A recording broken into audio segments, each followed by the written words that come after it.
Guilford and Reuben. This is before Irma, Dick's funeral on March 14th or 15th. No, 14th.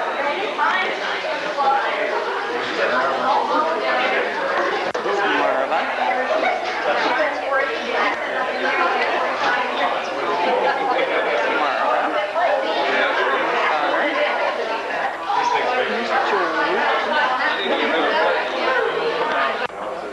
Betty Mae, Marva.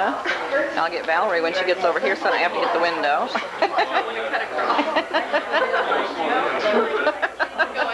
You'll be fine.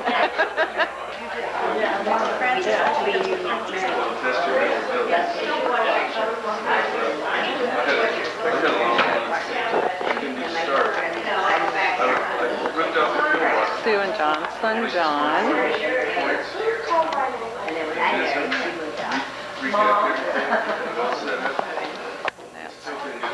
Fred Dick Jr. Norma's husband, Nora.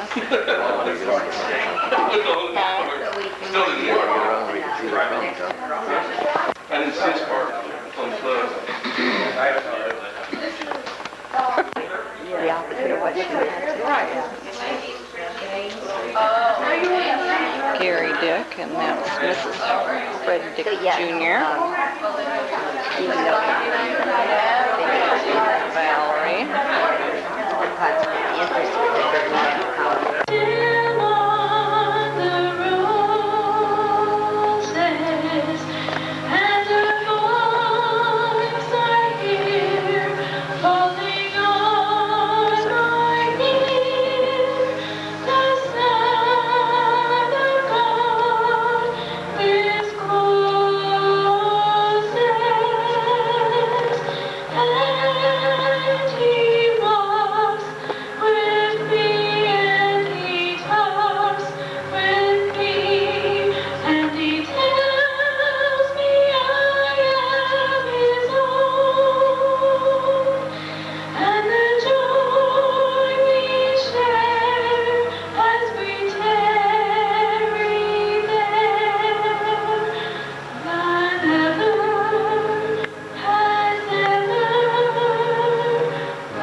So we gather here this afternoon. We're here to pay tribute for the life that the Lord has allowed us to enjoy.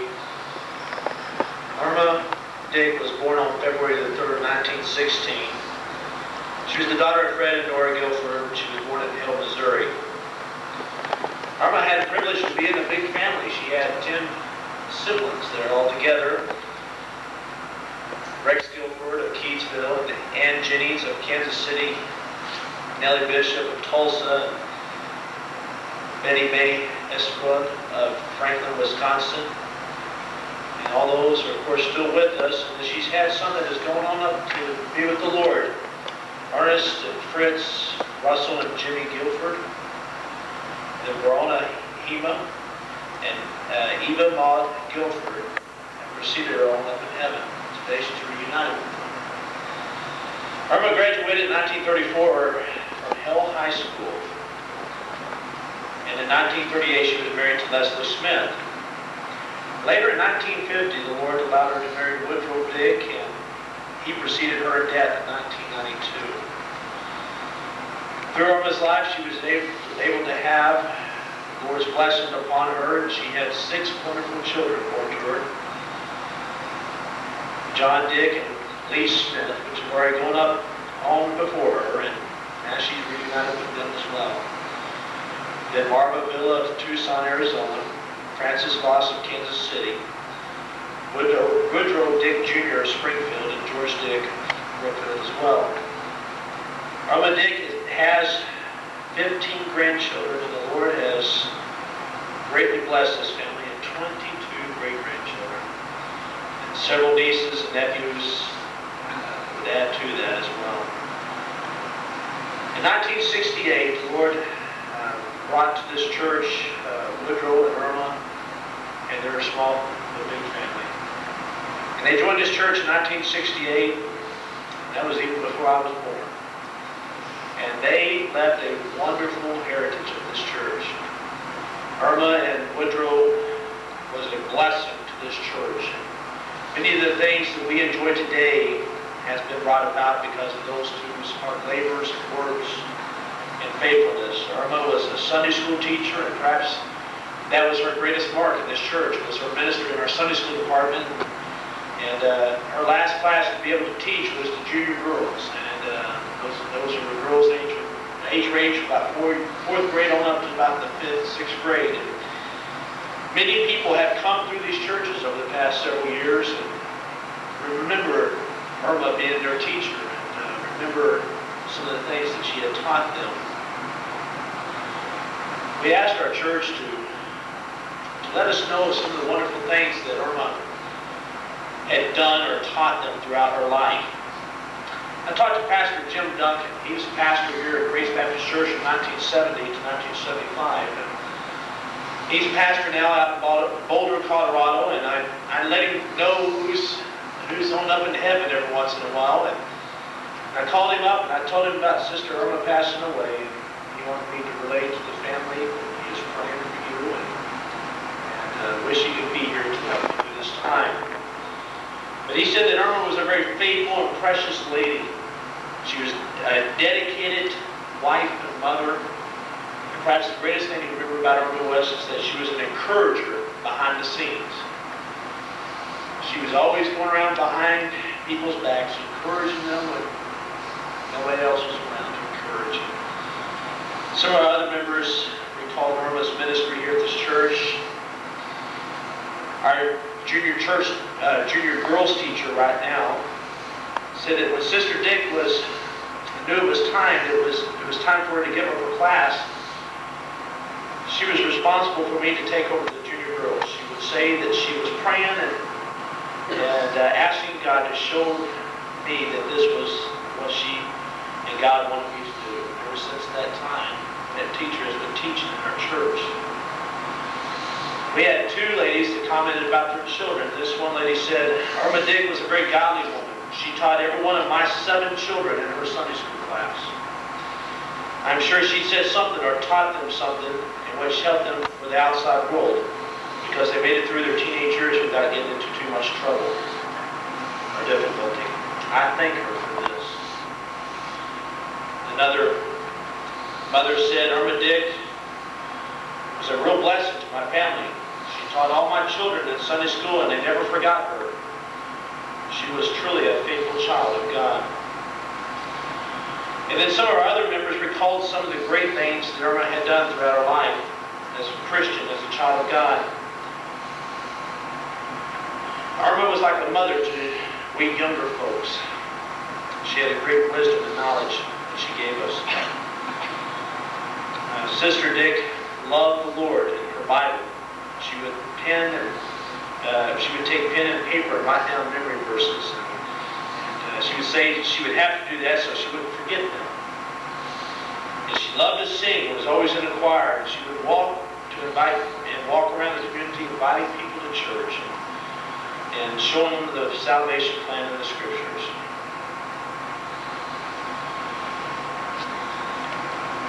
Another lady says she was a wonderful Christian, always had a smile to give to you. Another young lady that had been under her teaching ministry, now an adult, has a family, said Irma was a born-again Christian. She was out and going all the time, visiting for Sunday school class, and calling on her students. She would visit the nursing home, the hospital. She would read her Bible every day and would pray. I liked her as if she was my mom. I love visiting with her. What a blessing she has touched in this life, the lives that she touched. Well, the Lord saw fit on March the 8th to take her away from us and take her up to heaven. And late that night, Irma left this world, left the pain and the suffering behind, and yes, left her family behind. She went into the arms of the Lord, and today, no more sickness, there's no more hurting, there's no more pain. And she's at home with the Lord. I told Brother George when I went out to the nursing home, I said, Brother George, just think about it. She's back together with the Lord right now. Don't tell him what they've been doing ever since then. Praising the Lord and worshiping up in heaven. Family left us a couple of things they'd like to share with us. I'll let you go first. Some of our children want to share a message with the family.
He played this organ in this church when he led songs, and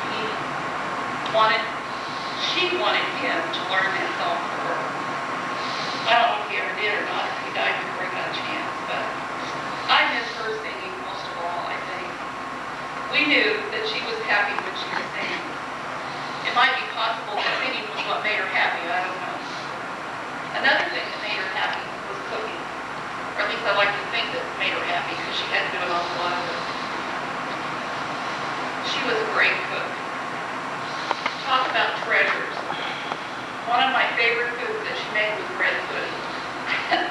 When she asked me what I wanted for my birthday, I said, no cake, I want bread pudding. So several times I did manage to get her to do that for me. Norma, my husband, swears that no one can make a hamburger like she does. Some kind of magic, I don't know what it was she had with cooking, but she did do a good job at it. It's hard for me to imagine what it would be like to cook for 6 people 3 times a day, every day, day in, day out. There were no fast food restaurants in the picture at that time. How she could cook for that many, for that long, still have a smile on her face, I don't know, but she did. Usually most everything she cooks came from the garden, or gardens. Mom loved to work in the garden. At least it seemed like she did. She also loved to make her kids work in the garden. Yeah, that's a joke. She told me one time that it was harder work for us, for her to get us to work in the garden than it was for her to do it. Sometimes she would get out to the garden even before the sun came up. I swear that's the truth. I know it's got the truth. One year I remember she had 3 huge gardens. And she liked to work salt in it that year. She canned every kind of fruit and every kind of vegetable there ever was. And she showed her generosity to her friends and her family by giving them things from the garden. Most anybody that went to see her at one time or another, if they could get it past Dad, got things from her garden. She was a very hard worker. I asked several people what they thought about Mom. And I heard that many, many times. She was a hard worker. She was a hard worker. She was a hard worker. When she was my age, 45, she had a 3-year-old, a 9, and a 10, and an 11-year-old children. You had in those gardens a husband and a house. It's unfathomable to me how a woman could do that. I know I couldn't do that. It makes my back hurt just thinking about it. She also at that time sewed a lot of our clothes that we wore to school. I remember even wearing underwear that Mom sewed, believe it or not. She also genuinely cared for people. She helped many people in our neighborhood when we were kids. I can remember one in particular, and I called her when Mom died.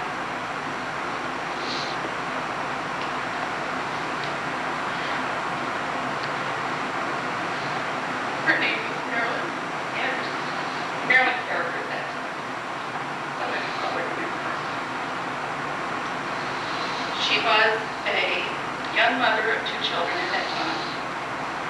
She was having problems and wasn't in church. I can remember Marilyn told me that Mom stayed up many nights with her talking to her about her problems and tried to get her to go to church. Somehow Mom and Dad managed to get her to go. And now she's living in Idaho and is married to a minister. And I know Dad at that time, before he died, got to meet this guy. I thought it was really great. And so did Mom, of course. She still remembers Mom and is thankful that Mom and Dad were there to help her when she needed it. Mom cared for her children and her grandchildren. Many times, many times, as adults, when we have been in trouble, she has come to our rescue.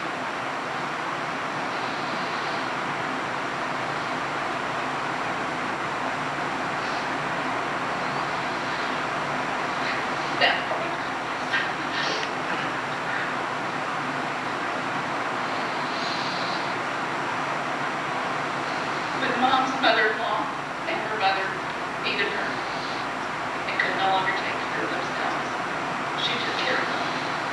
because I think that's where George learned how to do what he does. I'm not saying.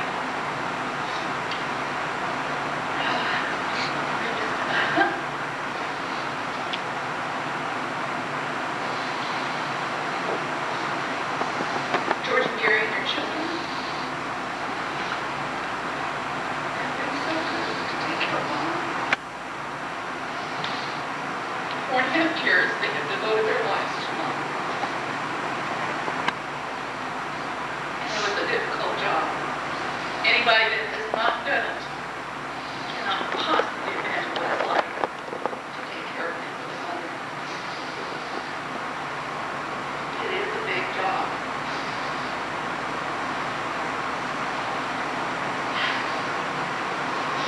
Gary, I don't think I've ever told you, but I do appreciate everything you do. I watched you many times with her and how gentle you were with her in times when it wasn't easy to do that. And I know I speak for the family. Thank you for taking care of her.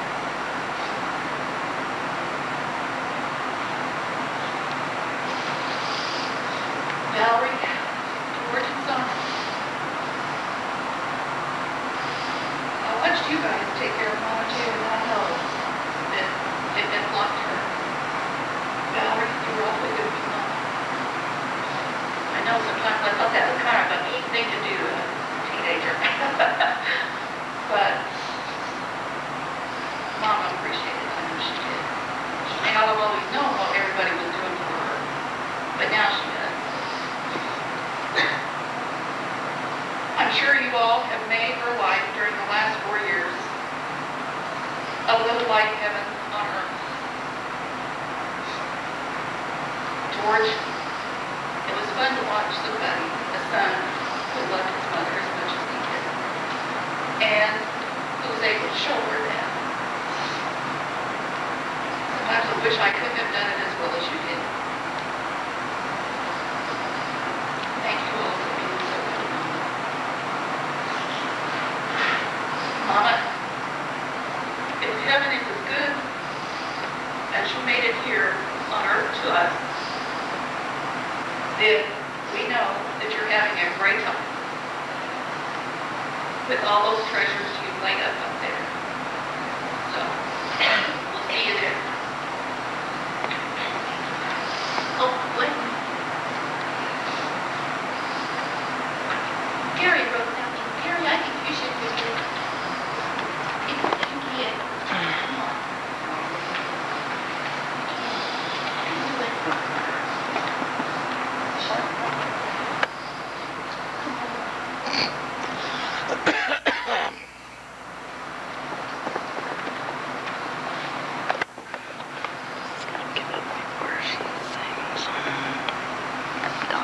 Filming, is it? Oh.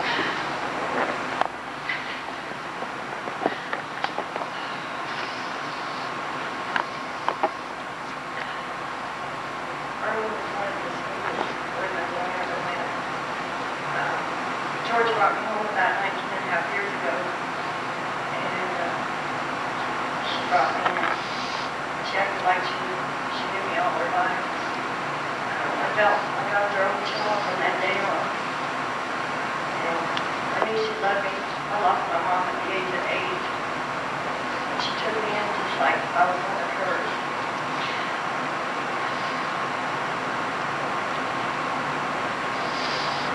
No matter what I did,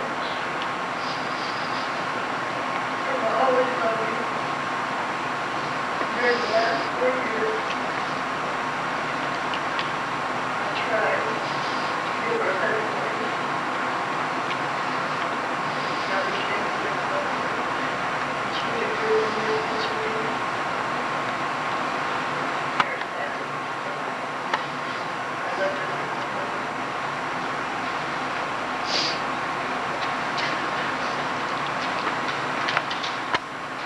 God, this peace was exemplified throughout the first 37 years of my life. Her peace with God was exemplified through her faithfulness to Woodrow Dick. My dad was not always such a happy-go-lucky man. He had grown up with 3 brothers, had sown his wild oats, lost his first wife and 2 infant children, and had been near the front in France during World War II. People felt the irony of Woodrow Dick. If you disagreed with him, you might have called him stubborn. The other side, strong-willed, but you couldn't call him wrong. He was a strict father and had very specific requirements of everyone in the house, including his wife. I recall a few arguments, but Mom always loved Dad and let him know it. She supported him through their marriage and was always by his side, as her vows were truly a sacred thing. I remember their prayers at bedtime every night. Her peace with God was exemplified through her faithfulness to the church. Every Sunday she was at Sunday school at 9:30, teaching for several years, attended church services at 10:30, making dinner at 12:30, attended rest home services at 2 o'clock, making a small supper at 5 o'clock, attended church services at 7 o'clock. She attended prayer services on Wednesday night, participated in visitation on Thursday and Saturdays, revivals, Bible school, home prayer meetings, and witnessed any time. Her peace with God was exemplified through her faithfulness to her children. She awakened at 5 a.m. to read her Bible and to pray before starting her day. Bills were at 7, 12, and 5, nearly without exception. Laundry in the early years were done with a washer board, later by a manual wringer washer, always hung out to dry. Then iron and automatic washer and dryer were used until later years. At times, she worked in as many as 3 gardens, canning enough food that it was stored everywhere in the house. There are some quart jars of canned food still in her old house. She had broken down arches and was often barefoot because she couldn't wear shoes that hurt her feet. The house was always neat and clean, and I was the only one who ever caused her to pick up a switch, I think. She was there through flu, coughs, sore throats, colds, and burnt fingers. She was there through my troubles in school, with the law, and my marriage. My parents' influence led me to faith in a God who helped me through the most difficult times of my life, times where I strayed from my father with my mother's example. Her peace with God was exemplified through her faithfulness to people. I never heard her say anything bad about people, but I did hear about bad activities such as drinking, cursing, gambling, dancing, not going to church, to name a few. She was always there to encourage you to do good things and often help people to do good things. Her peace with God was exemplified through her peaceful, uncomplaining nature, even during physical distress. She had Parkinson's disease, very bad arthritis, poor circulation, and a brain disorder, which often made it difficult to speak. And she always had a smile and kind words. I was often amazed at her ability to sing and how long to be content while sitting at the table or in a chair for the last 4 years of her life. Near the end, laying in bed immobilized, she still had the peace that is only possible through God. It's George's words to his mom. And one other thing that's part of the family road is the 3 grandkids are by our side all these past years. I went over there on her last birthday, and George and Jerry were out running around, running errands. 3 kids were there taking care of Grandma. We went to the table, and I wished everyone a happy birthday. And I don't even know if she knew I was there or not. But she was sitting there just singing something away, and admiring the flowers that had been sent to her. And it was a blessing in my heart to watch 3 young people that, they could be out playing basketball or watching television, doing various activities, but they were at home taking care of Grandma. They're right. Our grandma was a very nice, sweet, faithful Christian.